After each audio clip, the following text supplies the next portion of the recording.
Hello, welcome to video number 7. Let's talk about traffic sources. Okay, so there are many different types of traffic sources that you can use. Some people will recommend Facebook ads, but to be honest, Facebook ads are actually one of the hardest routes that you can take because you are going to need to have complex funnels to convert your traffic. So in other words, think about it. People are on Facebook not to buy. They are on Facebook because they're trying to figure out what their friends are doing, right? Or they're trying to socialize.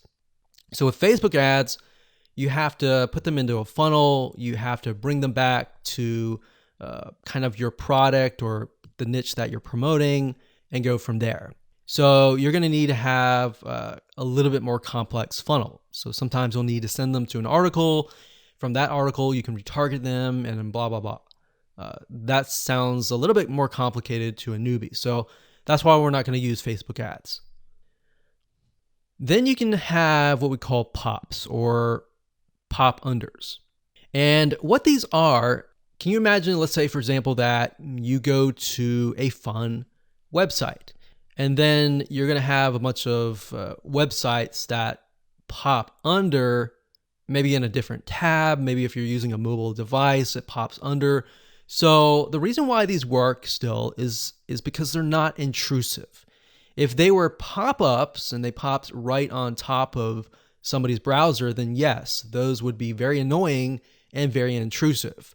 And the reason why this works is because somebody is searching for something and it pops up and pops under. So a lot of times they won't even know it's there until they exit out of their current browser. Now, if you target somebody in general offers like, relationships, dating, health, fitness, things like that, or biz op, making money type stuff, those are very general niches that it'll essentially apply to every single person. Now, if we think about, let's say, a philosopher called Maslow. Maslow had a theory and basically had done research and figured out that every single person needs a hierarchy of needs. For example, they need food and water, they need a shelter, and then they need love, and then they need money to get food and shelter and all of that. So because of that, if you have a generic audience, you can essentially promote very general offers and they most likely will convert. Now, remember, you're promoting a very general offer to a very general amount of traffic who maybe they're not searching for a very specific thing. So some things will convert, some things won't. It's just part of the game. All right.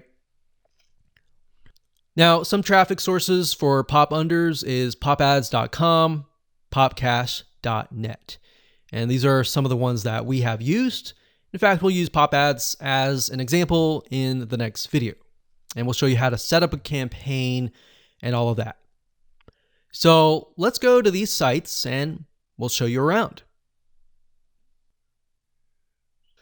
Okay, so popads.net, this is the first site, and I'm going to walk you through step by step on how to set up a campaign in pop ads. What's nice about pop ads and popcash, which is the website over here. So this is popcash.net, and this one is popads.net. So it's not popads.com. If we mentioned that before, it is not. It's actually the .net. But anyways, what's nice about both of these sites is it doesn't require you to invest a lot of money. In fact, you can just deposit a very minimal amount of money. I believe pop ads is like, I can't remember, it's like 10 or something around that number. But a lot of bigger traffic networks require you to deposit things like $200 or sometimes $500 and all of that. So this is kind of newbie friendly, especially if you're on a budget kind of thing. All right, so pop ads also has the ability to get traffic from news sites, general news sites around the world, adult sites, as well as mainstream sites. So depending on your offer, you can get an idea of whether pop ads will work or not. All right, so with that said, let's move on to the next video, and I'm going to walk you through step by step.